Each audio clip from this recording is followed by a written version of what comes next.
Muito boa noite e bem-vindos já ao Revista Nacional.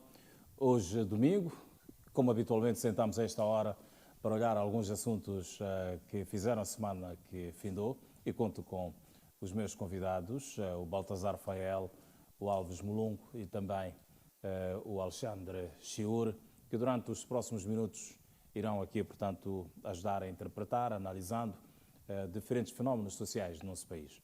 Vamos começar por olhar para a resposta à situação de inundações e cheias do país. O país está assolado há sensivelmente 2 semanas por chuvas e também inundações resultantes de descargas de águas das barragens dos países do Hinterland. Deixaram praticamente sitiadas as cidades de Xai-Xai, de Chocwe, grande parte da vila de Boane, a zona centro do país também a ser altamente fustigada. Marraquém, na última semana, foi uma das zonas mais atingidas pelas águas das cheias, e também temos, portanto, uma Caneta, Marraquém e uma grande parte significativa daquele distrito completamente sitiado. É sobre esta questão e, sobretudo, a resposta à situação das inundações do país. Vou começar ali pelo Baltazar. Baltazar, muito boa noite. Na sua ótica e olhando para aquilo que tem sido feito ao longo destas 2 semanas em termos de respostas, como é que avalia, portanto, a resposta do Governo a esta situação de emergência e calamidade que o país está a viver?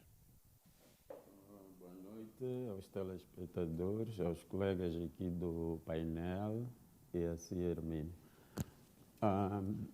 Eu penso que nós já avançamos um pouco e praticamente as consequências disso vão sendo sentidas ao longo desta situação que está a assolar, portanto, o país de cheias, inundações, etc.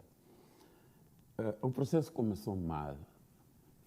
O governo não se preparou, isso está claro, mesmo com os avisos que existiram, mesmo com os avanços tecnológicos que já existem. Se não confia no INAME, pode confiar nos satélites internacionais, dão essa informação. Só uma questão de organização, que o nosso governo praticamente falhou em tudo.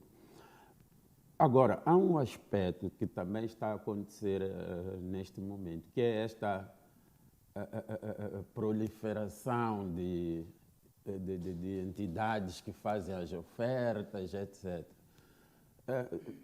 Nós criamos instituições em Moçambique. Nós temos o INGD, que é o órgão do Estado que trabalha nesta matéria.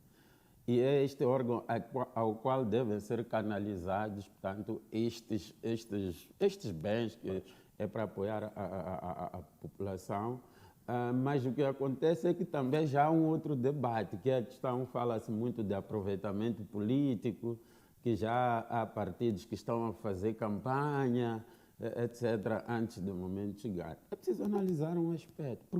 E a questão deve ser, por que é que as pessoas não canalizam os bens ao INGD? Esse é que é o problema. O que é que leva cada um, com os meios que o INGD tem, entre aspas, para chegar a várias zonas e fazer a distribuição? Por que é que as pessoas preferem fazer por si? Okay. A resposta disto é muito simples. É que o INGD não é confiável. Nunca foi no passado, já houve desvio de bens, já houve suspeitas de desvios de bens. Então, as pessoas, para não serem roubadas aquilo que querem doar às pessoas, elas preferem pessoalmente ir dar. Agora, a questão do aproveitamento político, eu penso que qualquer um dos partidos, porque a Frelimo também aparecem com camisetes quando vão fazer este trabalho de doações. Portanto, estão todos a fazer campanha, se nós quisermos ir por essa via. A Frelimo vai lá com camisetes vermelhas, a Renamo vai, o Anamola vai, todos vão para lá. Mas isto é um problema de organização do Estado. Okay. O nosso Estado é desorganizado. Porque se fosse um Estado organizado, com instituições confiáveis, acredito eu que todos aqueles dos partidos políticos, etc., levavam estes bens para a instituição certa. Repare que até a presidência também abriu já um centro de recepção de bens. Quer dizer, estamos numa bandalheira, uma desorganização que começou no início, o Estado não reagiu a esta situação como devia reagir, e uma desorganização que está a continuar. Então, para que serve o INGD?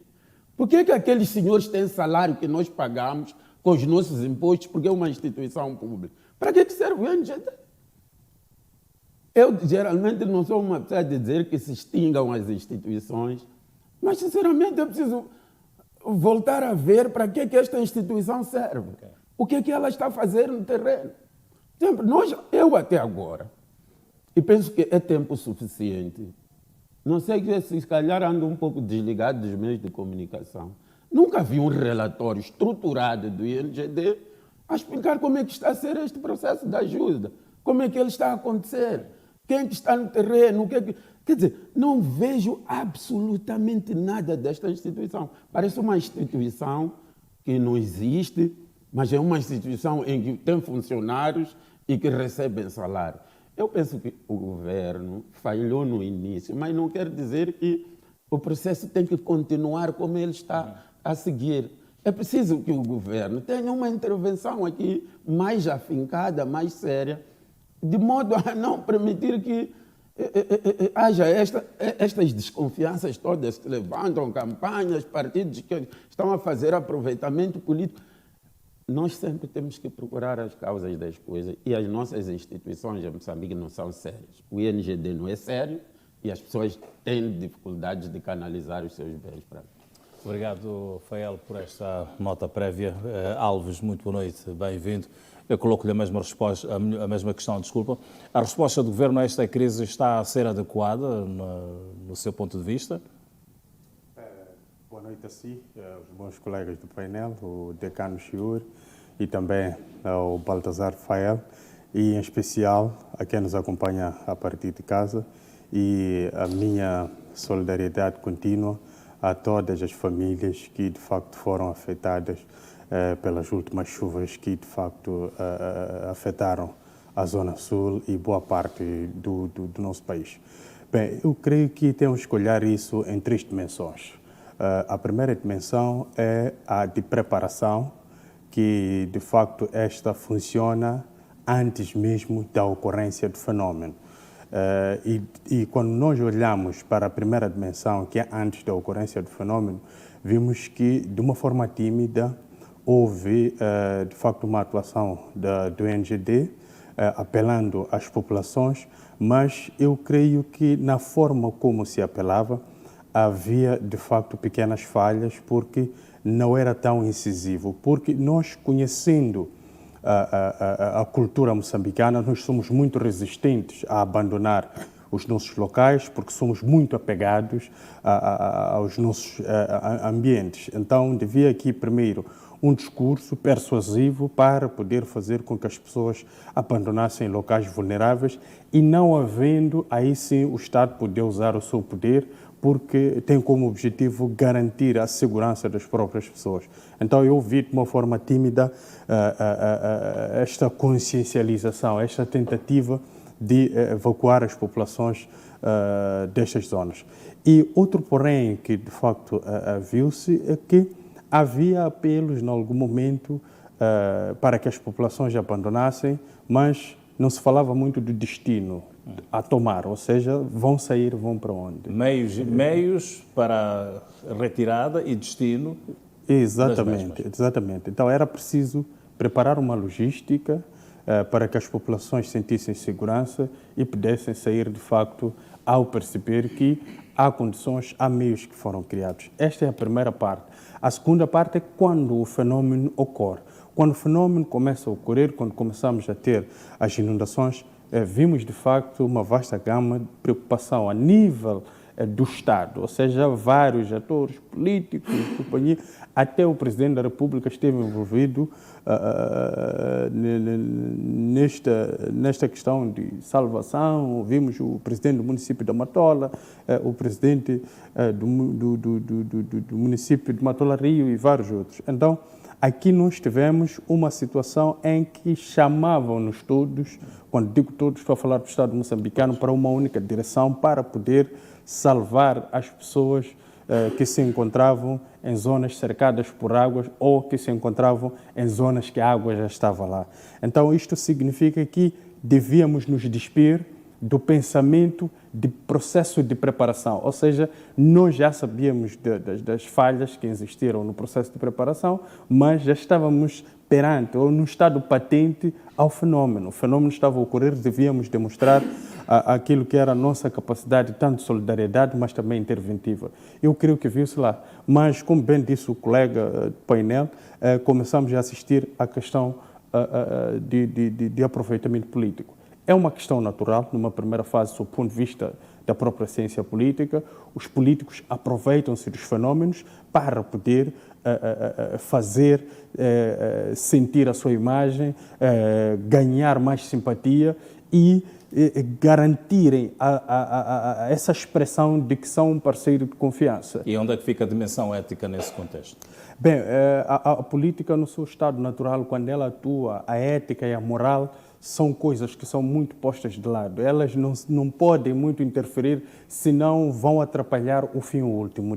Naquilo que se dizia em Maquiavel, que os fins justificam os meios. Ou seja, neste processo, a questão ética e a questão moral, elas não podem ser muito respeitadas do ponto de vista de criarem algumas conturbações a este processo de busca de poder por parte destes políticos. Então, nós tivemos esse fenómeno. É um fenómeno natural, só que passa a uma questão atípica quando observamos que alguns desses atores advogam não estar num processo de aproveitamento político. Então, por aí começa a haver uma determinada desconfiança. Agora, depois passamos, agora estamos entrando na terceira fase. A terceira fase é de assistência nos locais, ou seja, locais, os reassentamentos, onde estão as pessoas.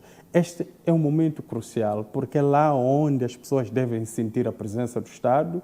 O Estado deve estar lá de uma forma permanente, presente, e criar condições para que aquelas pessoas sejam removidas desses centros e tenham novos lares privados, onde possam ter a sua privacidade e construir aquilo que são os seus sonhos ou dar continuidade àquilo que são os seus sonhos. Então, são essas as três dimensões que nós, como moçambicanos, de facto, somos chamados a respeitá-los, mas só são possíveis, ou é possível a sua concretização, num ambiente onde reina a coesão social, onde somos unidos, na forma como nós olhamos as diferenças políticas, as diferenças religiosas e muitas outras, é muito difícil nós conseguirmos, de facto, fazer frente a estes fenómenos. É preciso que nós olhemos para as diferenças políticas num momento isolado, mas olhemos para a questão da segurança dos próprios moçambicanos como uma questão pontual, que não exige muito essa diferença,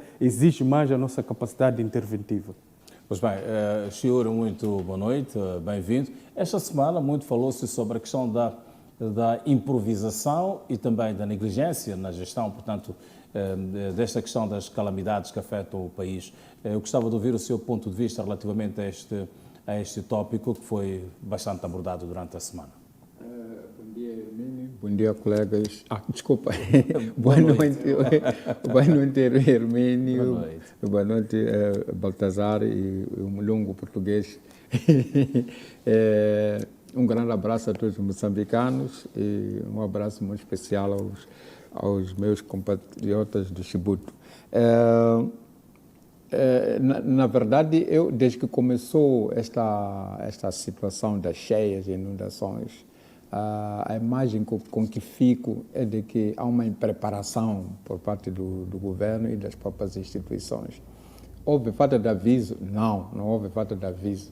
Eu andei por estes dias a falar sobre a necessidade de existência de um plano de contingência. Afinal, existe. Até tem 108 páginas. Foi aprovado entre outubro e novembro do ano passado. Portanto, é um plano de contingência onde vem toda a informação lá. Vem a previsão meteorológica, em que diz que este ano há de haver chuvas moderadas a fortes.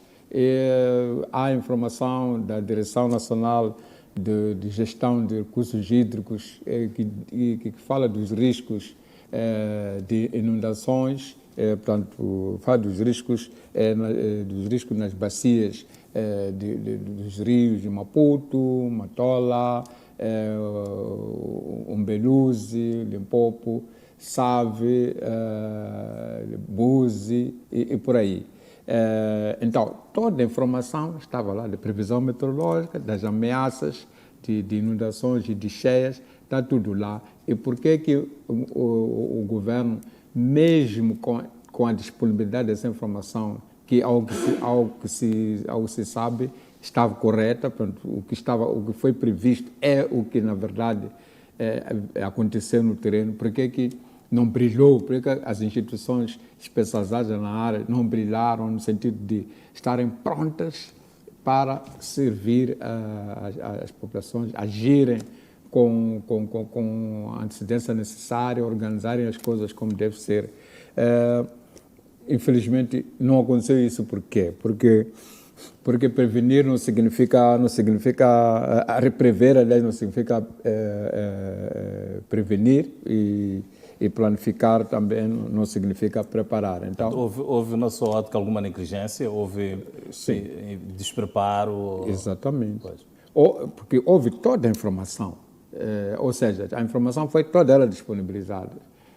A meteorologia cumpriu com o seu papel, fez a previsão antecipada e forneceu à equipa que fez a elaboração do plano de contingência, um plano de contingência cujas necessidades estão avaliadas em pouco mais de 14 mil milhões de meticais, e o governo, nessa altura, quando se fez a elaboração do plano, disse que só tinha pouco mais de 6 milhões de meticais, portanto havia um déficit de cerca de 56% das necessidades financeiras, e em termos de bens alimentares era mais de 100 mil toneladas de alimentos que eram necessários, porque a previsão era de atender a cerca de 2,7 milhões de moçambicanos que estariam afetados não só pelas cheias, mas também pelos ciclones, depressões, etc, etc. Não acho que até agora que já tenhamos atingido esse número. De qualquer forma, era o indicativo.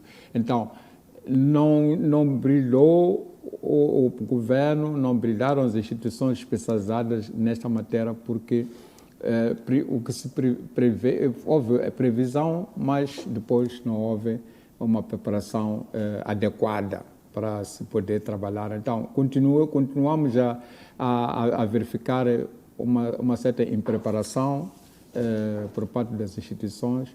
Vimos um governo a ser reativo no lugar de ser proativo. É aquele que aparece a apagar aqui, apagar ali, no lugar de estar lá primeiro e, quando a calamidade chegar, encontrar lá o governo, encontrar lá as instituições. E se formos a verificar do ponto de vista de necessidades materiais que estão previstas nesse programa, nesse plano, não são nossos, os meios que lá estão são de estrangeiros, são de instituições estrangeiras, não são nossos. Significa que nós não compramos os materiais, devemos ter adquirido os materiais, barcos, etc, etc, e colocaram no local antes, porque já se sabia onde é que haveria inundações, onde é que haveria cheias. Então, era uma questão de treinar equipas, colocar as equipas nos lugares, quando começou a chover, ficarem próximos e de forma que, ao começar aquilo, já estejam lá as equipas e os equipamentos necessários para trabalhar. No eu que nós vimos, é uma outra realidade completamente diferente, em que parece que todos nós, ou seja, parece que o governo, as suas instituições foram surpreendidos com esta calamidade, quando já tinham toda a informação necessária para tal. A outra coisa muito estranha é aquilo que o Baltazar esteve aqui a falar. Eu não vejo qual é a necessidade de se abrir um centro não sei como se chama, aquele centro que funciona na Presidência da República. Por que isso? Gabinete de emergência. Exatamente. Por que gabinete de emergência, se já existe o Instituto Nacional de Gestão de Desastres Naturais? Era uma questão de ir lá, a um sítio onde eles se reúnem. Então, era uma questão de ir lá, acompanhar tudo, Portanto, esse centro que já existe, canalizar informação à presidência para a presidência estar informada do que está acontecendo e não criar um novo setor quando já existe o INGD. Então, isso significa usurpação de funções e não ficou bem, não ficou bem. Não vejo mesmo a necessidade de se ter feito uma coisa destas quando nós temos o INGD, que foi o próprio governo que criou.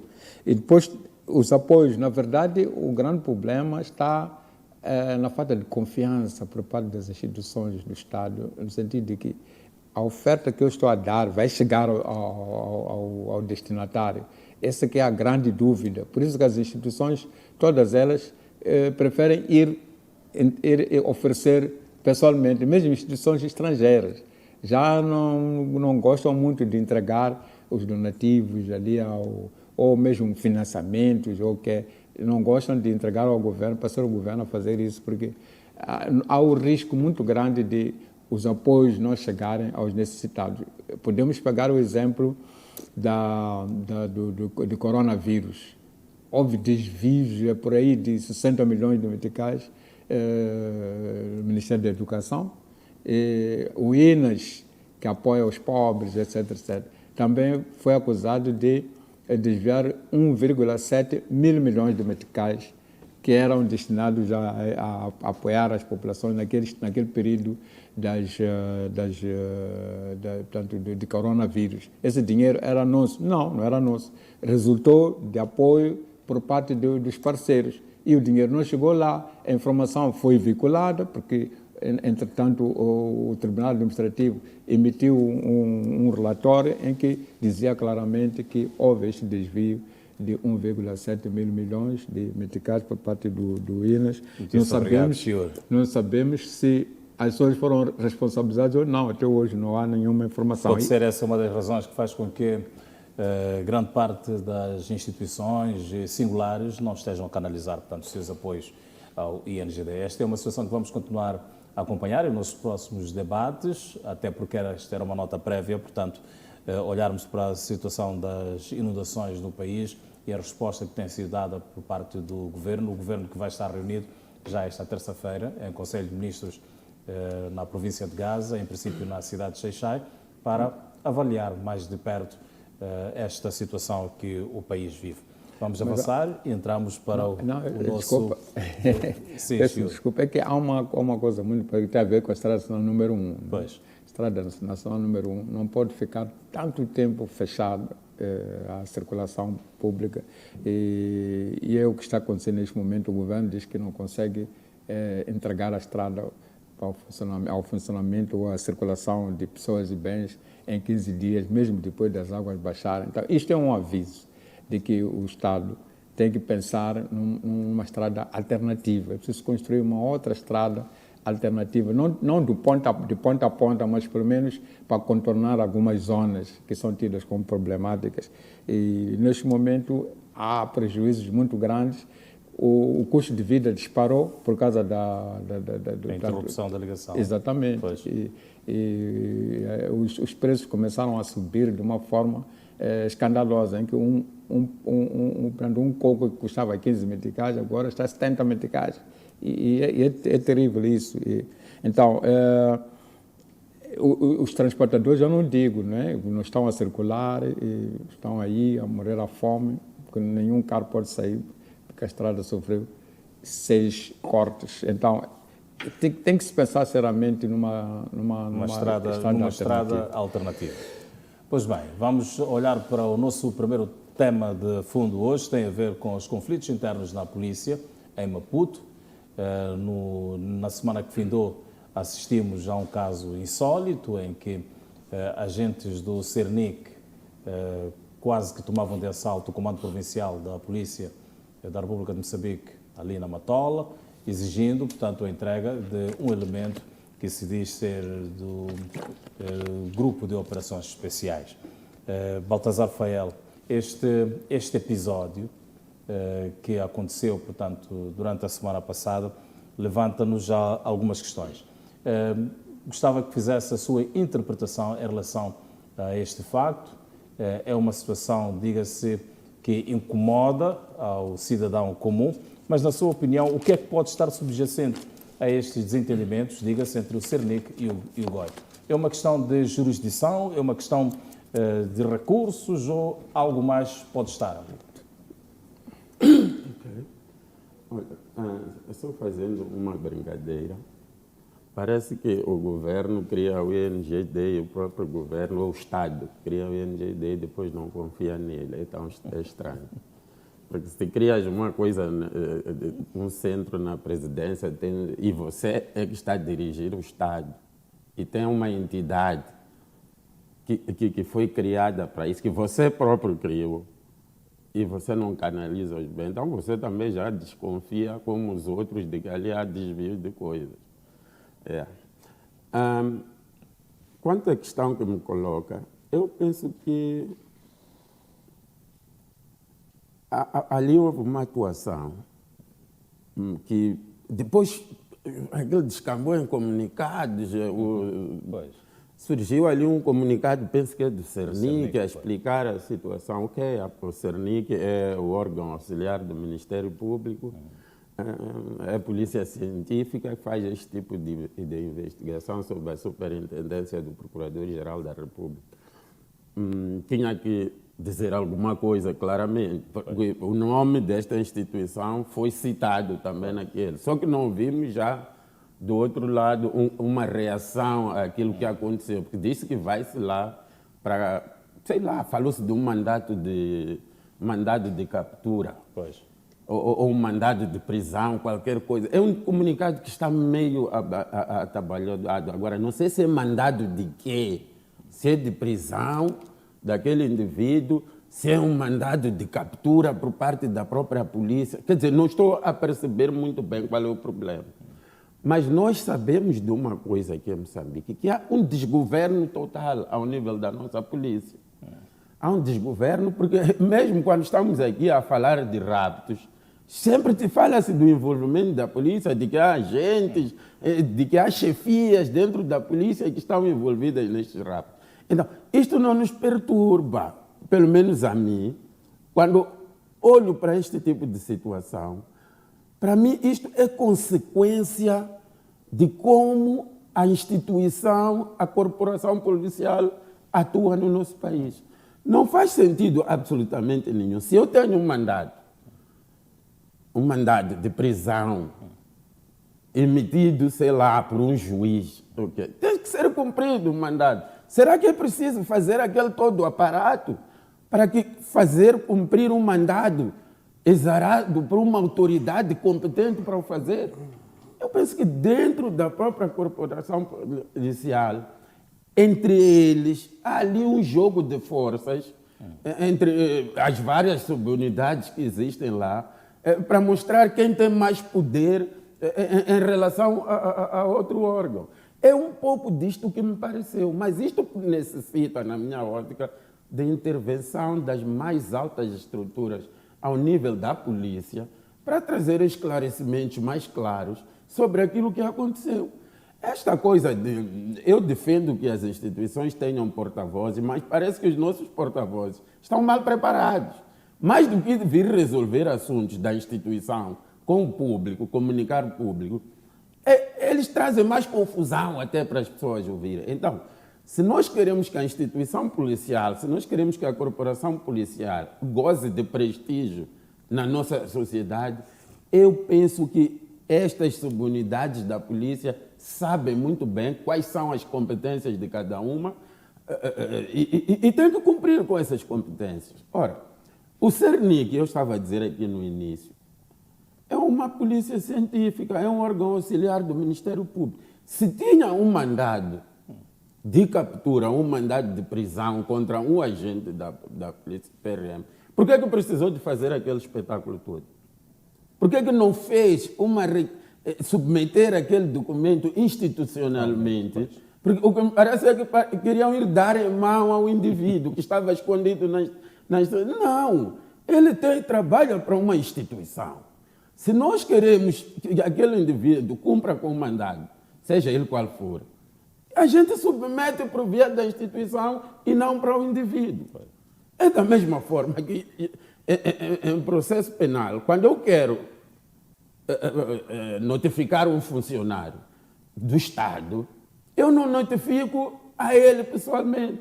Eu faço uma requisição para o órgão ou a instituição onde ele desempenha funções e para depois ele ser apresentado e comparecer à diligência que é necessária. Ora, não se pode criar aquele alarido todo existindo instituições em Moçambique que nós dizemos que funcionam. Aquele documento tinha que ir por outras vias, não andar a perseguir um indivíduo para lhe entregar. E depois gerou-se aquele pandemônio todo que nós vimos ali, e volto a repetir, aquilo só ajuda a manchar cada vez mais a instituição policial. E nós, neste programa, ainda vamos falar de um assunto que mostra também que a nossa polícia, de alguma forma, ela está desorganizada. Nem sabe como é que deve falar para o público, acaba falando e levando com que nós comecemos a pensar que aqui quer se esconder algum assunto, porque está-se a correr demais. Quer dizer, temos que começar a pensar sério nas nossas instituições. As nossas instituições, se elas não forem... Estávamos a falar aqui do NGD, dos desvios, suspeitos, etc. Tornam-se instituições sem nenhum crédito. Ninguém confia nestas instituições, como já ninguém confia na polícia neste país. Alves, sobre este assunto que marcou também, portanto, a semana passada, a questão que eu lhe coloco é como é que estes desentendimentos internos na polícia podem afetar a questão da segurança, a questão da confiança do cidadão nas instituições, sobretudo as instituições policiais. Bem, eu olhei isso primeiro numa dimensão comunicacional, ou seja, parece-me que falhou a comunicação. Da mesma forma como nós temos o habitual Conselho de Ministros nas terças e nas sextas, que culmina com a conferência de imprensa do porta-voz do governo e dá os detalhes de tudo que foi lá tratado, que foi decidido e o que será implementado. Então, faltou muito por parte do porta-voz, tanto do Grupo Operacional Especial, que é o GOI, e também do Serviço Nacional de Investigação Criminal, que é o CERNIC. Então, ambos porta-vozes, ou os departamentos de comunicação e imagem, falharam porque não souberam articular uma única linha de pensamento para poder transmitir a toda ela uma população. Ou seja, aqui não tratava-se de quem está em busca de razão, ou quem tem razão, ou quem está no lado correto, ou quem é vítima. Aqui tratava-se de um alinhamento institucional para poder transmitir uma imagem de segurança à população no geral, porque o aparato que nós vimos lá foi um aparato desnecessário. Este é o primeiro ponto. Segundo ponto, eu creio que o próprio CERNIC, em algum momento, poderá, tendo em conta a natureza do crime, ter cometido algumas falhas, porque se o indivíduo cometeu tal crime sob atividades laborais, eu creio que devia-se encaminhar este processo à instituição, como bem disse o Dr. Baltazar.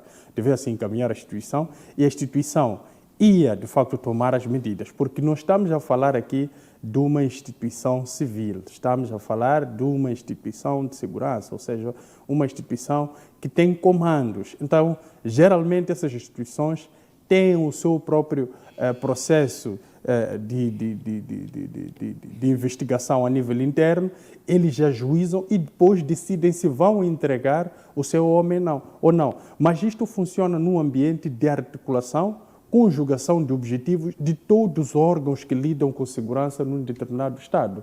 Então, eu creio que o CERNIC, neste quesito, falhou muito. Daí que nos remete, se calhar aqui, a uma pequena observação que vem, de facto, em forma de sugestão, que devia-se criar uma espécie de um órgão de coordenação de todas as forças a nível nacional, onde este órgão é que faz, de facto, a articulação de todos os interesses desses órgãos que lidam com a defesa e segurança, de modo a evitarmos situações do género. Porque este tipo de situação, no final do dia, demonstra que nós estamos perante há uma má percepção daquilo que é a funcionalidade de instituições de segurança. Ou seja, estas devem ser as últimas a se mergulharem em ambientes de politização, devem ser as últimas a demonstrarem questões de falta de vontade para cumprir com aquilo que são as leis. Ou seja, essas instituições devem ser exemplares, porque elas garantem aquilo que é a funcionalidade da ordem e o indivíduo espelha-se nelas no seu dia a dia para poder atuar. Então tivemos também esta falha. A outra falha foi, de facto, o acampar numa instituição como o Comando Provincial. Então eu creio que isto também choca muito com aquilo que é a imagem que um comando tem. Se nós estamos a falar de um comando, significa que a polícia judiciária, neste caso que é o Cernic hoje, colocou em causa a boa imagem e a funcionalidade de um comando. O próprio comandante provincial, eu creio que devia ter criado mecanismos de poder aproximar-se aos superiores daqueles indivíduos que estavam lá fora, articulando com eles, eles iriam para lá, iam conversar com os seus homens para que eles se retirassem para lá. Houve relatos de que eles ficaram lá das 9 até mais ou menos às 21 horas da noite. Então, estamos a falar de 12 horas de plantão. Isto é um cerco dentro da própria segurança. Não é saudável para a ordem do Estado. Então, é preciso que nós comecemos a verificar aquilo que são os estatutos da funcionalidade da própria polícia e da atuação desta polícia judiciária, quais são os seus limites, como é que ela deve atuar, qual é o tratamento para cada tipo de processo, ou deve-se apostar informações para que as pessoas especializadas, temos países que já têm essa questão de polícia judiciária já há anos, é preciso buscar essas experiências de modo a sabermos operacionalizar as atividades no nosso dia a dia para evitar aparatos do género. Ou seja, estivemos numa eminência de um banho de sangue. Graças a Deus não chegamos a este nível. No fim, o desfecho não se sabe, mas é que evitou-se o mal maior que, de facto, era o banho de sangue. Mas a percepção que fica é que há indivíduos, supõe-se que são 2 indivíduos, há indivíduos que estão em impunidade porque não cumpriram o mandato judicial. Pode-se aventar aqui a possibilidade de existência de conflitos de interesse quando se olha para esta situação que aconteceu ali no comando? Conflitos de interesses, enfim, interesses pessoais ou profissionais que tenham alimentado aquela situação? Bem, há uma natureza paramilitar e militar que, se calhar, estamos a esquecer aqui. É que as forças têm muitas dificuldades de subordinação. E esta dificuldade de subordinação, muitas das vezes, traz essa ideia de que, de facto, uma outra entidade de uma outra força não pode interferir nesta força. Então, isto, muitas das vezes, cria problemas nos comandos. Então, os comandos é que devem, de facto, criar um dispositivo de coordenação em termos de troca de informação para evitar esse tipo de atuação a nível da própria base. Pois bem. Senhor, o Governo aqui é chamado, portanto, a garantir a eficácia, digamos assim, de instituições policiais, como o caso Cernic, o caso do GOI. E qual é que deve ser o papel do Governo? Como é que deveria ter... qual é que deve ser o papel do Governo neste tipo de situações? Olha, o Governo tem que, criar unidades policiais e depois colocar lá regras, né, de funcionamento e essas regras serem cumpridas. O que está a acontecer ultimamente a nível da nossa polícia é que há coisas muito estranhas que até me levam a pensar que acho que estamos a caminho do fim do mundo. Há coisas muito estranhas que estão a acontecer. Da polícia que precisa de segurança para garantir a segurança ao cidadão. Da polícia que mata polícia que mata cidadãos, polícia que rouba, polícia que se envolve em cenas de raptos. Isso já ouvimos uma denúncia a ser feita pela antiga Procuradora-Geral da República, quando estava ainda em funções, a dizer que alguns agentes da polícia estavam envolvidos em casos de raptos e que até dificultavam o esclarecimento de alguns casos e punham em risco equipas que estavam a fazer a investigação. E quando falo da polícia que mata cidadãos, temos o caso das manifestações em que agentes da polícia dispararam contra cidadãos e morreram por aí cerca de 400 a 500 pessoas e infelizmente não ouvimos nenhum caso de algum polícia que tenha sido responsabilizado. De tudo que se fala sobre as manifestações, só se fala de que as manifestações foram ilegais, criminosas e violentas. Portanto, é o que está-se a falar e em nenhum momento dirigentes deste país pararam para falar de casos de polícias que mataram claramente, que dispararam mesmo a queima-roupa em alguns casos contra cidadãos e que encontraram a morte e não houve nenhuma responsabilização. E agora temos este caso aqui de polícia que cerca a polícia. É uma outra coisa anormal. O cidadão pergunta, o que é isto?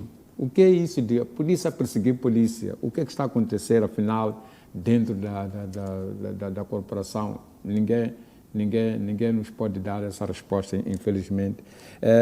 Mas, olhando para este caso concreto da Matola, se o Cernic tivesse cumprido com aquilo que está previsto na Constituição da República e na Lei 22/2007, de 1 de agosto, não teria havido necessidade de eles perseguir esses homens. Porque o artigo 237, no seu número 1 da Constituição da República, combinado com o preceptuado nos artigos 1, número 1, e 17, número 1, e as alíneas A, D e L da Lei 22/2007. Portanto, estes dispositivos que acabei de mencionar aqui dizem que quando se trata de membros das Forças Armadas de Defesa de Moçambique, se não forem apanhados em flagrante delito, o procedimento é que se há um mandado de busca-captura, esse mandado de busca-captura tem que ser submetido às unidades onde pertencem essas pessoas.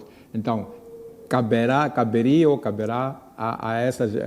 às chefias dessas unidades chamarem as pessoas, capturar as pessoas e entregarem as pessoas às autoridades. É assim como devia se proceder. Então, se o Cernic tivesse feito isso, há informação de que tem ou tinha o mandado de busca e captura na mão, sim senhor, tudo bem, mas o procedimento é que foi errado. Não precisavam de perseguir a ninguém, era só submeter esse caso, o documento, a documentação, junto nesse caso concreto do GOI, e caberia às chefias do GOI procurarem as pessoas visadas, capturar a eles, desarmá-los e entregá-los ao Cernic para a investigação. Então, é assim como deve ter acontecido. E como isso não aconteceu, foram encontrados aí na via pública e começaram a ser perseguidos. Então, a única coisa que eles devem ter pensado na altura foi que, olha, se calhar esses querem nos matar, porque há essa forma de polícias que matam polícias. Então, eles foram entrar ali no comando. Então, deu a impressão de que, com a sua entrada ali e não entrega desses fulanos aos homens do Cernic, significava que o comando provincial estava a proteger aqueles fulanos que eram suspeitos de terem estarem envolvidos no assassinato daquele agente da Matola, não me esquecer o nome. João Paulo. Como? João Paulo. Exatamente, João Paulo. Yeah. Então, pareceu que o comando provincial estava a proteger bandidos. E ficou essa impressão, ficou essa percepção de que havia a proteção da chefia do comando provincial da PRM a esses senhores que são suspeitos de envolvimento. De qualquer das formas, fica-nos a ideia de que a própria corporação, no caso o Cernic, desconfia também, portanto, no caso do comando, do comando geral e por aí afora. Exatamente, exatamente, porque quando eles não foram soltos, ou seja, não foram entregues à equipa do Cernic que estava em perseguição, logo ficou essa suspeita de que estavam a ser protegidos, proteger bandidos, ou pelo menos suspeitos de bandidos, suspeitos de envolvimento neste caso criminal. Mas o grande problema está no cumprimento da lei. Como eu disse, se o Cernic tivesse cumprido com a lei, não precisava de fazer aquelas perseguições, e também prendendo a eles na via pública seria violação destes dispositivos legais, porque dizem que se são membros das Forças Armadas não podem ser presos assim na rua, é preciso que sejam as próprias unidades a entregar a eles o que está escrito na lei, e a lei estava à beira de ser violada se eles tivessem sido presos na via pública ou nessa perseguição. Era a violação flagrante da lei, portanto, sobre essa matéria. Pois bem, Baltazar, como é que estas desinteligências dentro da polícia evidenciam ou podem evidenciar a necessidade de uma reforma, digamos assim, mais ampla dentro da estrutura policial em Moçambique? Olha, aqui a questão que fica não é muito de reformas ao nível da polícia, na minha ótica. Porque a polícia, há muito tempo, estamos a falar do Cernic. O Cernic é uma transição quase a pique da Polícia de Investigação Criminal, que depois passou a se chamar Cernic. Ora, aqui o problema é mesmo de cumprir a lei. Isso que nós estamos a dizer aplica-se em todo sítio. Eu já notifiquei militares quando estava no Ministério Público e não notificava o militar. Eu mandava o documento para a instituição. Já notifiquei funcionários públicos. Não notificava diretamente o funcionário público. Mandava para a instituição. Isso é uma norma geral do funcionamento do Estado. Não só funciona para a polícia, é geral. Quando você tem alguém que você sabe que está identificada num processo como funcionário do Estado, não se notifica diretamente. Então, o problema aqui, sabe qual é? É de competências. Todos aqueles polícias que começam a trabalhar, dependendo do ramo da atividade em que ele está, eles têm que saber quais são os limites, até onde podem ir, como é que devem agir nesta situação, como é que devem agir naquela situação. E provavelmente isto não está a ser feito ao longo daquilo que é a formação que eles recebem. Porque não faz sentido absolutamente nenhum eu não conhecer as competências do órgão em que eu estou a trabalhar. Isso é a primeira coisa que eu faço quando chego a uma instituição. Saber como é que funciona, quais são as normas que existem, como é que eu devo me comportar, se a empresa tem um código de conduta, como é que isto funciona. Isso é base. Então, muitas vezes vamos correr para falar de reformas que sempre são necessárias, porque as reformas são contínuas em qualquer instituição. Mas vamos correr para lá, enquanto é um caso simplesmente de violação da lei. Eles ou não conhecem, ou eles querem competir. Aquilo que eu estava a dizer um pouco no início, dentro da própria corporação policial, há várias subunidades. Provavelmente, cada uma quer fazer-se superior com relação às demais. E quando é assim, você não cumpre a lei, aquilo que está escrito na lei, você usa a força. Isto é um espetáculo degradante que a polícia faz. A polícia é o primeiro órgão, ou dos primeiros órgãos, que deve saber como é que ela atua. Não pode ser a própria polícia a violar a lei. É por isso que é aquele slogan que eles usam. Pela lei e ordem. Significa que eles agem em respeito por uma lei que existe. Agora, quando há este tipo de situação, isto não pode nos levar logo a procurar reformas. Porque vamos dizer assim, que tipo de reformas é que necessita um indivíduo que sabe muito bem, que tem a obrigação de conhecer aquilo que é a lei que norteia o funcionamento da instituição em que ele está, que norteia aquilo que é a sua conduta. Isso não é uma questão de reforma. Isto é uma questão de a corporação policial estar desorganizada, no sentido de não procurar, quando estes indivíduos entram, dizer que as coisas aqui funcionam assim, assim, assim. Porque eu podia perguntar agora, ok, houve aquela bandalheira toda que houve, mas estavam lá pessoas identificáveis. O que é que a corporação policial, o Ministério do Interior, o Comando-Geral da Polícia vai fazer contra aqueles indivíduos? Será que chamou aqueles indivíduos de alguma forma para questioná-los? Até abrir um processo disciplinar, por exemplo, e procurar saber por que eles agiram naquele sentido. Se respeitaram a lei ou não respeitaram. Mas isto tudo não vai ser feito. Porque a própria polícia está infiltrada de indivíduos que são amigos dos chefes. Então, os chefes não têm poder sobre esses que estão, portanto, em categorias mais baixas. Porque isto é uma questão de abrir um inquérito.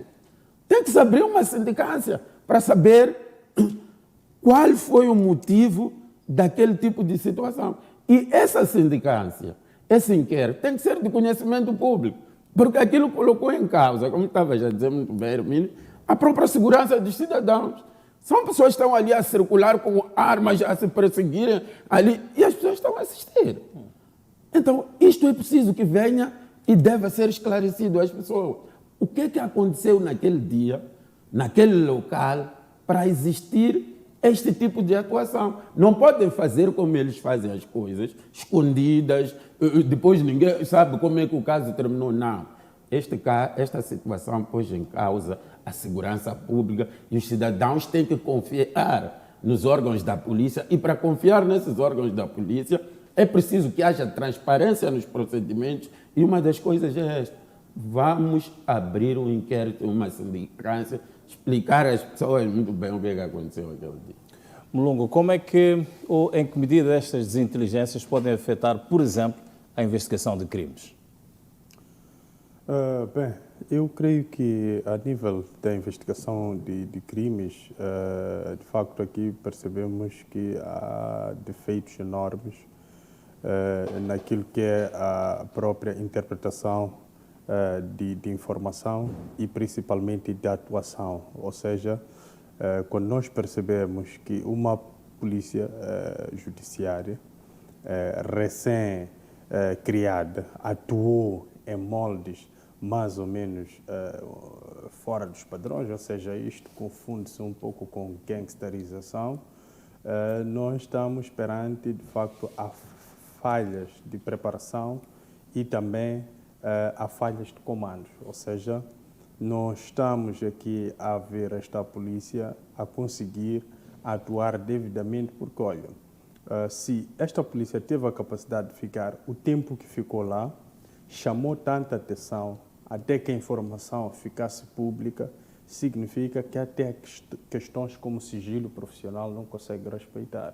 Então, a sua atuação, em algum momento, ainda está atrelada ao papel paramilitar que sempre teve. Então, o Cernic deve se despir deste papel, ou desta aura paramilitar, e começar a assumir-se como polícia judiciária. A polícia judiciária, ela tem trâmites, ela lê as leis, as normas. Por isso, quando interpela o cidadão, até para fazer essa interpelação, argumenta na base da lei. Então, é preciso que ela consiga fazer aqui uma espécie de simulação desses procedimentos todos. Então, não fazendo simulação desses procedimentos todos, pensando que o procedimento anterior vai dar continuidade no seu processo, significa que ela ainda não está a compreender aquilo que é o seu papel. E não compreendendo o seu papel, há aqui uma necessidade, de facto, de caráter imediato, de preparar-se devidamente esta polícia para que ela consiga atuar devidamente, porque nos moldes como está a atuar, continua a colocar em causa a própria instituição, neste caso o Serviço de Investigação Criminal, que vem perdendo legitimidade nos últimos tempos. Com este tipo de posicionamento vai agravando a sua situação e não só está levando a reboque as outras instituições, porque também a própria PRM não está com uma imagem muito aceitável perante a própria sociedade e principalmente a nível internacional. Então é preciso que haja uma conjugação daquilo que é o modelo e a forma de atuação para mudar-se aqui aquilo que é de facto a funcionalidade desta força, e a outra força vai percebendo que de facto há aqui uma alteração, porque este tipo de comportamento dos elementos do GOI significa que eles ainda sabem que o Cernic não mudou o seu modo de operandi, ainda continuam com as mesmas atitudes. Daí que não viram segurança nenhuma em cumprir com aquilo que, de facto, estes homens vinham ou iam ao encontro deles para poder, de facto, cumprir. Então, é preciso percebermos que esta falha tem uma origem e é preciso combater esta origem, mas essas origens combatem-se com preparação. Homens preparados atuam devidamente. Agora, quando não temos preparação, significa que estamos condenados a falhar. E vamos falhando sempre e falhamos sem saber justificar. Ou seja, trabalho mal feito com boa justificação, até podemos considerar que é mais ou menos. Agora, trabalho mal feito sem justificações, então por aí agravamos a situação na totalidade. E por falar em justificação, senhor, o comunicado conjunto, portanto, do Cernic e do GOI, foi um comunicado que comunicou ou que gerou mais estranheza? Não comunicou nada. Aquilo depois de... Quer dizer, é assim, você despeja a água, depois tenta cavar para recuperar a água que se perdeu. Quer dizer, isso não funciona, né? Não funciona. Fizeram mal as coisas, depois... Até não é GOI, é PRM, PRM e Cernic, que fizeram um comunicado conjunto a dizer que não há problema nenhum, nós estamos a colaborar, não sei o que é, temos os mesmos objetivos, etc. Mas deviam ter feito isso antes. Deviam ter feito isso antes e não fizeram, não se organizaram o suficiente. Então, para mim, este episódio aqui transmite uma coisa, que é que a nossa nova polícia judiciária precisa ser treinada. Ela tem lacunas do ponto de vista de domínio da legislação em vigor. As coisas não se fazem de qualquer maneira. É preciso conhecer as leis, é preciso fazer as coisas dentro das leis, para não criar confusão, não criar ruído e por aí fora. É verdade que o Cernic tem que estar numa fase em que está a mostrar serviço, quer mostrar serviço não só à Procuradoria-Geral da República, onde está inserido neste momento, como também para mandar uma mensagem ao Ministério do Interior de que nós agora estamos mais soltos para fazer a investigação, temos muito mais liberdades agora do que quando estávamos no Ministério do Interior. Então, estamos nessa fase de tentar vender a imagem de uma instituição atuante, uma instituição que, sei lá, funciona, que saiu das amarras do Ministério do Interior e que agora portanto, está aí no Ministério Público, neste momento, a investigar crimes. Tudo bem que tem que fazer isso, mas precisa fazer com regras, tem que seguir regras, tem que dominar as leis, não pode estar a fazer as coisas de qualquer maneira. Portanto, para mim, isto é uma questão mesmo faltou aqui profissionalismo, faltou disciplina, organização e obediência à lei. Portanto, são essas coisas que sobressaíram nesta atuação, porque se o Cernic, a equipa que esteve a perseguir aqueles homens, primeiro, se tivesse cumprido com a lei, não teriam perseguido. Segundo, mostra que está a faltar algum profissionalismo, né, por parte deles, e que eles não conhecem as leis, só trabalham só e pensam que é só prender e entregar, e não sabem como é que se chega lá, quando, por exemplo, são membros das Forças de Defesa e Segurança. Então, fica aqui uma nota no sentido de a Procuradoria-Geral da República treinar estes homens, e no sentido de, nas próximas ocasiões, fazer as coisas como deve ser, para não envergonhar não só a Procuradoria-Geral da República, como também ao Estado no geral, e vender uma imagem errada, uma imagem negativa perante o público. Ficar aqui a ideia de que há uma guerra interna entre polícias, que polícias perseguem polícias aparentemente bandidos, etc., etc., e que têm proteção por parte de outros, quer dizer, começa a alimentar outro tipo de especulações aí, e sem necessidade nenhuma. Então, é preciso que se faça algum trabalho interno de preparação desses homens, sobretudo esses que estão ligados às buscas e capturas. Eles têm que saber como é que se fazem as coisas, de forma a não atropelar as leis.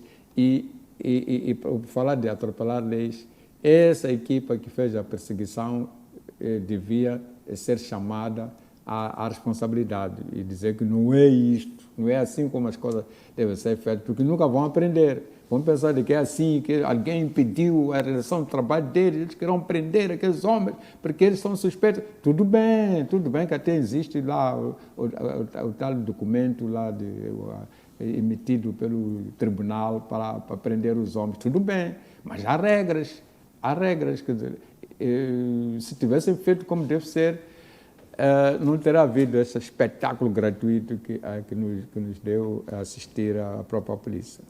Muitíssimo obrigado. Vamos avançar e olhamos... Queria falar um pouco neste aspecto. Organicamente, o Cernic está no Ministério do Interior.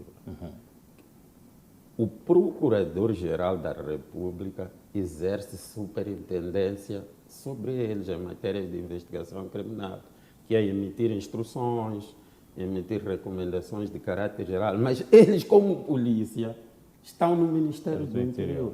É diferente, por exemplo, de Portugal, em que a Polícia Judiciária ela está no Ministério da Justiça, como órgão, está no Ministério da Justiça. Então, não podemos também atirar a responsabilidade ao Ministério Público. Ele não tem tantos poderes assim sobre o Cernic, tem mais poderes no âmbito da investigação criminal. E que esta superintendência que é exercida pelo Procurador-Geral da República, que emitir ordens sobre processos de investigação, recomendações de caráter geral. Assim. A competência para formar os agentes do Cernic é mesmo da polícia.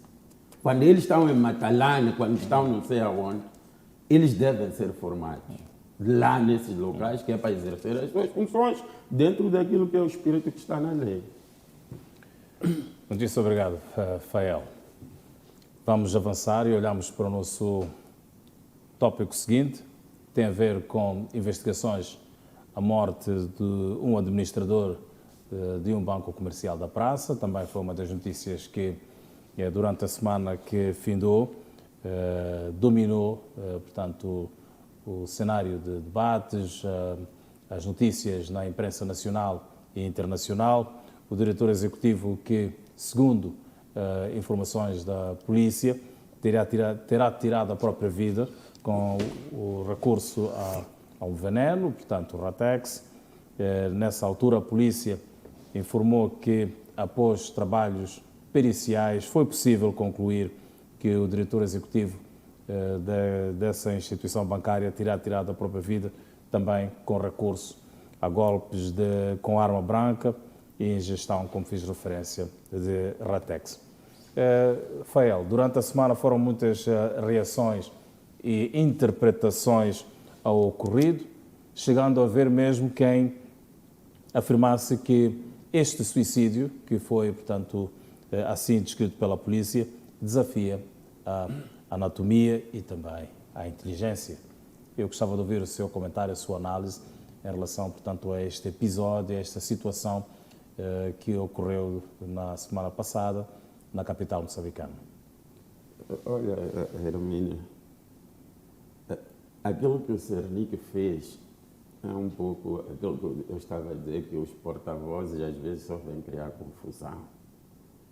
E é exatamente isto que este porta-voz fez. Ele veio criar confusão. Não sei por ordem de quem. Não sei. Que ele deu ordem para falar, se foi o ministro do Interior, se foi o comandante-geral da polícia. Não acredito que tenha sido o Ministério Público.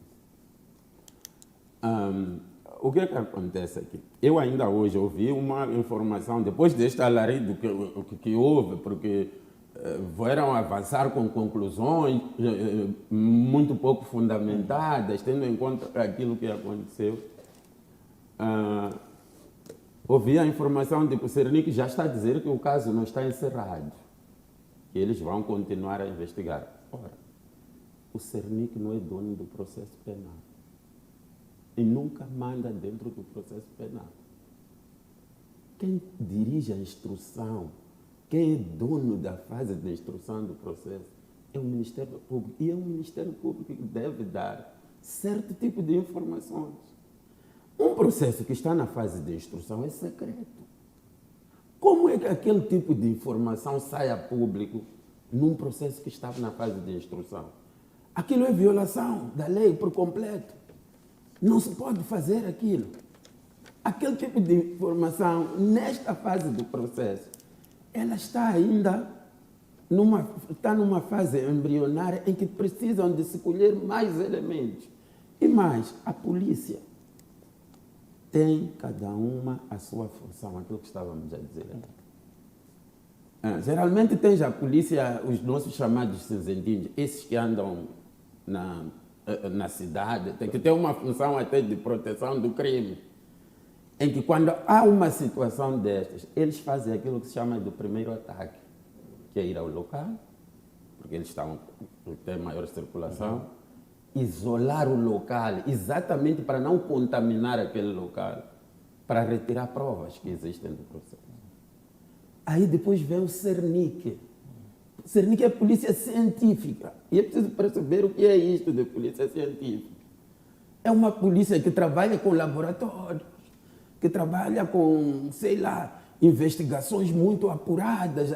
Quer dizer, tem meios, tem equipamento para fazer isso, que até o Ministério Público não tem.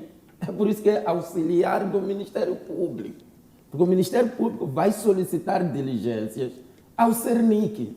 Você diz, faz esta investigação, vai por ali, faz isto, vai assim. Porque sabe-se que o Cernic tem meios como polícia científica, tem laboratório. Aliás, há um laboratório que foi inaugurado recentemente de crime. Ali trabalha Cernic, na recolha de provas, no tratamento das provas. Então, a mim faz-me muita impressão que logo a priori sejam avançadas já algumas conclusões, como a questão de ter consumido o Ratex. O exame toxicológico, no mínimo, leva entre 1 a 2 meses para fazer. Como é que em 3 dias você já está a trazer uma conclusão? Isso é científico. O que eu estou a dizer é científico. Não vais apanhar nenhum exame toxicológico que leva 2 dias ou 3. Não existe isso. Eles estão a desafiar, aquele senhor porta-voz está a desafiar a ciência criminal. Aquilo não existe em nenhuma parte do mundo. Então, eu acho que o Cernic, ou a Cernic, não tem competência nenhuma para andar a falar o que está a falar. E sabe o que acontece depois? É que as autoridades portuguesas já estão a enviar para Moçambique uma equipe de medicina legal, porque você não vai lhe dizer que fez exame toxicológico em 2 dias. Eles já estão a mandar uma equipe de Instituto de Medicina Legal e estão a mandar elementos da Polícia Judiciária para Moçambique. O que é isso? Provavelmente não foram as autoridades moçambicanas que solicitaram. Eles estão a dar um certificado de incompetência à Cernic. Estão a dizer que vocês não têm competência para investigar. Nós queremos vir fazer o vosso trabalho por vocês mesmos na vossa terra. Então, o que o Cernic fez foi simplesmente se passar ele próprio um atestado de incompetência. Não pode vir a público avançar conclusões em 2 dias de investigação. Eu desafio aquele, se ele é polícia, eu desafio algumas coisas, eu posso ensinar como é que se faz. Não faz aquilo. Molongo, é normal que tenham as autoridades apresentado conclusões tão rapidamente, portanto, para aquele tipo de acontecimento? Bem, eu acho que houve, de facto, precipitação por parte do Cernic como instituição ou do próprio porta-voz do Cernic, porque, de facto, nem tinha o fenómeno cerca de 24 horas e eles, de facto, já tinham uma conclusão do próprio fenómeno, o que é muito estranho, sob o ponto de vista daquilo que é coleta de informação, a conjugação, o processamento e depois a interpretação, que leva o seu tempo e tudo mais para poder tomar uma decisão. E esta decisão não é tomada tendo em conta somente o Cernic. É preciso haver ali uma coordenação de várias instituições que, de facto, sentam e tomam decisões tendo em conta aquilo que várias equipes ou um trabalho multissetorial que foi feito, de facto, apurou. Agora, causou-nos uma estranheza, uma precipitação, uma conclusão de que, de facto, houve um suicídio. E isto é precipitação por quê?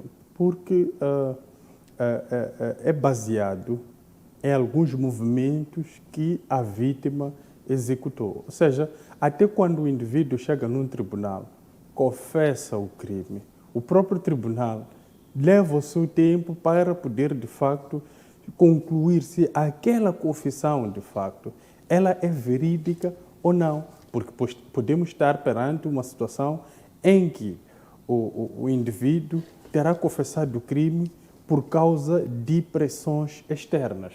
Então, é preciso que o próprio tribunal tenha esta atenção e tenha a sensibilidade de levar o tempo que leva para poder responder a este tipo de fenômeno. Agora, aqui também, por mais que fosse um suicídio, sim, os suicídios geralmente são provocados pelo ambiente, ou seja, algo incomoda, então podíamos estar perante uma situação em que alguém provocou aquele suicídio. Mas, a partir do momento que nós concluímos que foi suicídio, fechamos, de facto, aqui qualquer tipo de abertura para poder chegar a uma conclusão diferente. Olha, o colega Baltazar está a dizer, é muito importante, que é o Cernic ser uma polícia científica, ou seja, a ciência ela funciona na base de factos, que os comprova no âmbito daquilo que é a sua funcionalidade, mas mesmo assim funciona na base de hipóteses, ou seja, depois de apurar esses fatos, ela precisa criar muitas linhas como hipótese para poder escolher aquela hipótese que está mais próximo ao caminho, ou seja, não tendenciosa, porque podemos muitas das vezes ter uma hipótese que ela é conclusiva, mas também tendenciosa. Então, por aí, esta não é válida. Então, é preciso procurar uma hipótese que ela não está mergulhada em qualquer tipo de tendência a favorecer um determinado lado, mas ela, de facto, favorece aquilo que é o objetivo do próprio Estado, que é esclarecer. Então, houve aqui, de facto, esta precipitação e não se observou vários elementos que fazem parte de um processo investigativo, que fazem parte do processamento de informação e há também, eu acho que houve atropelos de comandos. Há comandos que a informação nem chegou. Souberam, através dos próprios canais televisivos, a conclusão que o próprio Cernic teve de uma forma isolada. Então, o Cernic deve perceber que está dentro de um Estado e um Estado funciona com a articulação de todos os órgãos que nele, de facto, estão inseridos. Senhor, porque o que o Cernic está a fazer é ir buscar partes da vida deste senhor. Por exemplo, há informações de que ele tinha problemas psicológicos, que não é que já tentou, portanto, anteriormente o suicídio. mas não pode-se fazer uma ligação direta com isso e dizer que aquilo foi uma situação de suicídio. Até pode-se chegar à conclusão de que foi suicídio, mas não é neste espaço de tempo que estou. Preciso fazer várias investigações. Aquilo que o colega estava a dizer, de fato, não é só chegar no tribunal e dizer que eu sou o autor do crime. Quem leu o Código de Processo Penal passado, antes deste ser revogado, ele dizia num dos artigos, foi retirado agora no novo Código, mas ele dizia a confissão desacompanhada de outros elementos de prova não vale como corpo de delito. Quer dizer que a confissão deve ser apurada para ver se, por exemplo, aquela pessoa que a faz não está a proteger, por exemplo, um familiar, não está a proteger uma outra pessoa, não está a proteger pessoas do círculo próprio. Então, estas coisas todas, estes indivíduos deviam aprender na escola. Deviam aprender. Pois bem, Chiuri, perante estas inquietações, estas questões e por aí além, julga que deve haver uma espécie de investigação independente para verificar os resultados, portanto, avançados pelo Cernic? Bom, eu acho que este assunto é um assunto interno e que, na minha opinião, não é assim tão complexo ao ponto de as nossas autoridades chamarem, digamos assim, polícias de outros países para virem ajudar. Não creio que seja esse o caso. Aliás, já tivemos aqui vários casos criminais envolvendo cidadãos portugueses. Já houveram casos de raptos de empresários, raptos até assassinatos de alguns empresários portugueses que estavam baseados aqui em Moçambique, e nunca houve necessidade de vir cá a Polícia Judiciária, nem agentes da medicina legal vieram para cá, portugueses, então, vieram para cá ajudar a investigar. Por que só hoje, ou neste caso do administrador, eles têm que vir para cá? É porque antes chegaram à conclusão que era um assunto interno, apesar de serem portugueses que foram raptados ou assassinados, mas é um assunto que tem a ver com o que é da alçada do próprio país. O próprio país é que tem que investigar e chegar às conclusões que chegar. Por que estão a vir agora os portugueses para este caso específico do administrador que foi assassinado? Para mim, isto é preocupante. Além daquilo que disse o Baltazar, de que os portugueses estão a passar à polícia moçambicana o certificado de incompetência, há também o problema de soberania. A nossa soberania está em causa aqui, com o envolvimento destes senhores, esses portugueses, esses polícias judiciárias e esta medicina legal.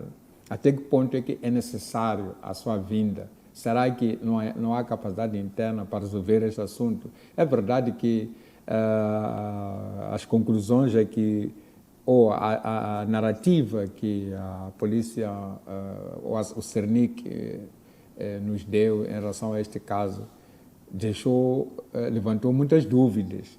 É por essa razão que os portugueses, com muita razão, que residentes aqui em Moçambique, fizeram uma petição que até ontem já andava com por aí 8.600 assinaturas.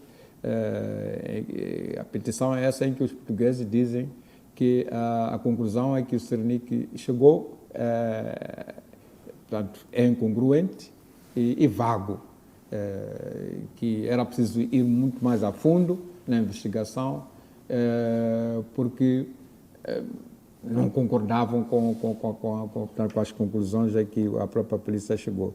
E a situação veio a piorar mais no descrédito àquilo que foi a conclusão do Cernic, quando a PRM, surpreendentemente, elabora um relatório sobre o mesmo assunto, a tirar tapete ao Cernic.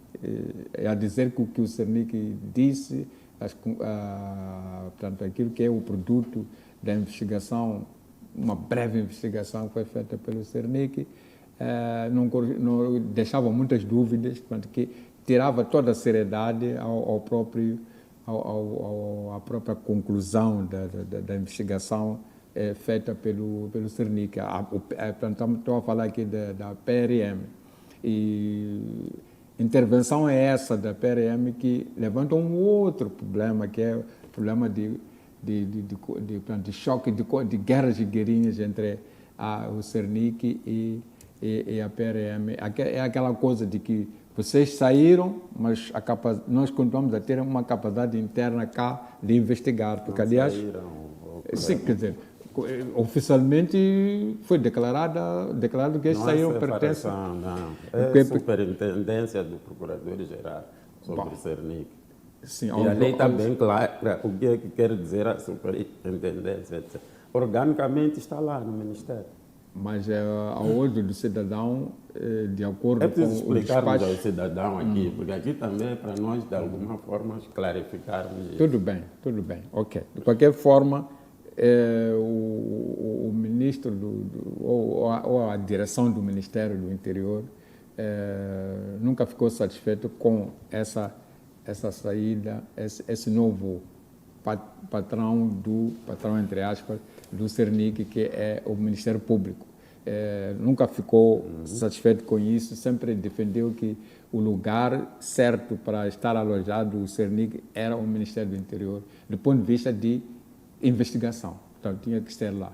Tanto é que, quando o Presidente da República ou a Presidenta da República decidiu que o Ministério, aliás, o Cernic passa a depender do Ministério Público do ponto de vista de investigação criminal, houve uma reação, e não só no sentido de que não devia nunca ter saído de lá o Cernic, como também houve uma tentativa até de criar um outro órgão dentro do Ministério do Interior ou dentro da polícia para fazer a investigação. E não sei como é que terminou isso, mas houve essa pretensão de se criar esse órgão. Então, e é isto. Então, quando a PRM aparece com esse relatório a dizer claramente que aquelas conclusões estavam longe de corresponder à verdade, portanto, a desacreditar o trabalho de investigação que foi feito pelo Cernic, a situação piorou. A situação piorou porque é uma opinião que está a ser emitida por uma outra secção da polícia, e então isso baralhou mais a situação e pronto, ficou esta impressão de que há uma guerra entre a polícia, portanto, a polícia da PRM. O senhor não vê a necessidade de uma investigação independente? Não, portanto, eu acho que não. Relação. Eu acho que não. Não sei se... Eu não quero acreditar que tenham sido as nossas autoridades a solicitarem a intervenção da polícia portuguesa. E creio que aqui advoga-se que é no âmbito da cooperação entre os polícias, etc, etc. Alguém dizia que em direito internacional isso é permitido, mas não deixa de causar estranheza, não é? Porque já tivemos outros casos, não houve nenhuma intervenção por parte dessa polícia. Aliás, é verdade também aquilo que estava a dizer o Baltazar. Muito rapidamente, senhor, porque estamos mesmo já com o tempo... Que o porta-voz da Cernic veio a público dizer que, afinal, o assunto não está fechado, que o processo não está fechado, que ainda é preciso ver por que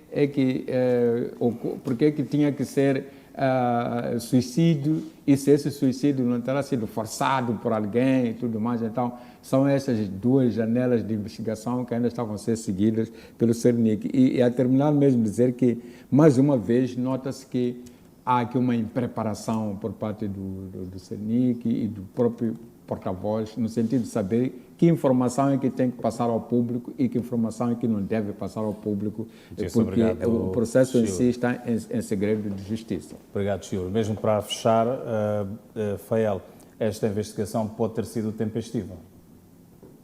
realizada pelo Cernic e os resultados que foram apresentados Eu acho que foi intempestiva. intempestiva, pois. Sim, eu acho que foi intempestiva, porque isso é como funciona um processo. O Cernic não manda nada no processo criminal, é auxiliar do Ministério Público. O Cernic, por exemplo, não encerra processos abertos. Quem tem que encerrar processos abertos é o Ministério Público. Então, este tipo de investigação, para mim, primeiro o Ministério Público já devia ter uma intervenção neste processo. Nestes casos, há uma morte, abre-se imediatamente um processo e esse processo passa a estar na alçada do Ministério Público, que vai instruindo como é que a investigação vai ser feita. É por isso que eu, logo no início da minha intervenção, perguntei quem mandou este senhor do Cernic falar sobre este caso. O que aquele senhor podia dizer era só chegar e dizer assim, meus caros, houve um ato criminal que aconteceu no local X e o caso, de fato, está a ser investigado porque culminou com a morte. Não pode lançar aqueles outros elementos. Aquilo é matéria de investigação. Depois vi muitas imagens a circular. Quem que passou aquelas imagens? Quem é que tinha a posse daquelas imagens? Para andar a partilhar com as pessoas, onde ele entrou para comprar. Eu penso que é totalmente intempestiva aquela intervenção. E também, eu sempre digo, se nós queremos melhorar as coisas, nós temos que tirar responsabilidades. Tanto no caso que estávamos a falar do GOL, tanto neste caso desta informação que é feita de forma atabalhoada, é preciso chamar estas pessoas à responsabilidade. Só pena e risco de nós não continuarmos a não confiar na nossa polícia. Porque um pouco também na linha do que o senhor estava a dizer. Como é que o Cernic, que é aquele que trabalha diretamente na investigação de crimes, vai ser desautorizado por um comunicado da penso que é Polícia de Proteção mesmo, aqueles que nós, entre aspas, chamamos de cinzentinhos. Qual é o papel de um cinzentinho naquele processo? Você, quando vai a uma esquadra, ele te recebe. Mas não é ele que dá certidão. É por isso que ele te diz, amanhã venha ao Cernic, que funciona não sei aonde. Porque o papel dele é só de registrar a ocorrência, mas não faz investigação. Agora, há de fato muita confusão dentro da polícia e a guerra de protagonismo. Este está na subunidade X do GOI, eu quero ser superior ao do Cernic. O do Cernic também diz que eu quero ser superior ao GOI. Este é desorganização na minha ótica e falta de conhecimento da lei que leva a que este tipo de situações aconteçam. Cavalheiros, muito obrigado. Senhor, tem 30 segundos. Mas 30 segundos mesmo. Exatamente. Bom, eu estava aqui para dizer que, de facto, há esse problema de usurpação de funções aqui. Quem faz o quê e em que momento. E às vezes o GPRM que aparece, neste caso concreto, emitiu aquele relatório, mas é incompetente nesse caso. Nesse caso, portanto, aquele relatório é verdade que isto foi muito bem elaborado, está tudo direitinho e tal, e é consistente a informação que está lá, mas não vale porque não está, a PRM não é a entidade que está em frente desse processo. Emitiu uma opinião e está ali e criou mais confusão. Obrigado, então, é preciso evitar, quando uma entidade não é competente numa determinada matéria, tem que evitar intervir, senão cria essa confusão toda, essa desarticulação toda que existe entre as várias secções policiais aqui no país. Obrigado, senhor. É justo que também conceda estes 30 segundos ao Mulungo para fecharmos este tópico. Mulungo, podemos fechar, portanto, esta abordagem sobre este assunto. Este caso deste homicídio ou suicídio no Hotel Plana e este suposto envio de polícias por parte de Portugal para investigar ou ajudar a investigar este caso, eu creio que também está sendo feito às margens daquilo que são as normas na cooperação dos Estados. era preciso que as autoridades de Moçambique informassem a população de que, de facto, houve aqui, no quadro daquilo que são as relações entre Portugal e Moçambique, o envio de uma equipe que vem, de facto, efetuar um determinado tipo de trabalho. Então, isto deve ser feito sempre numa transparência. Agora, o que deve ficar em quatro cantos é o que eles vão tratar, os procedimentos e tudo mais. Isto é segredo de justiça, é segredo de todo ele, o processo. Mas a sua vinda para cá deve ser de domínio público. Todos nós devemos saber e como é que eles vieram para lá e qual é que será, de facto, o seu papel, para não haver estranhezas quando eles cá estiverem e depois saírem de Moçambique e elaborar um relatório, de facto, não muito condizente com aquilo que as nossas autoridades aqui, de facto, também apuraram. Muitíssimo obrigado. Fizemos assim o nosso programa de hoje. Hoje, em parte, também é um dia muito especial. Hoje é o dia de aniversário do Alexandre Chiur. O nosso decano jornalista completa mais um ano de vida e nós celebramos este aniversário. Vamos celebrar e vamos desejá-lo felicidades contínuas, longos anos de vida, continue a somar e continue a partilhar connosco esse conhecimento, esse saber adquirido com o tempo. Muito obrigado e um grande abraço a todos. E espero presentes, pelos presentes. Os presentes vão chegar. Pelos presentes. Muitíssimo obrigado. Desejo a continuação de uma noite tranquila ao estimado telespectador. Desejo e endereço um abraço de conforto a todos os concidadãos nacionais que estão assolados pelas inundações e também, portanto, chamar, portanto, a razão a todos aqueles que ainda estão em zonas de risco para que saiam das zonas de risco para áreas mais seguras. Nós voltamos a ver-nos no próximo domingo para olhar o país. Muito boa noite e uma ótima semana.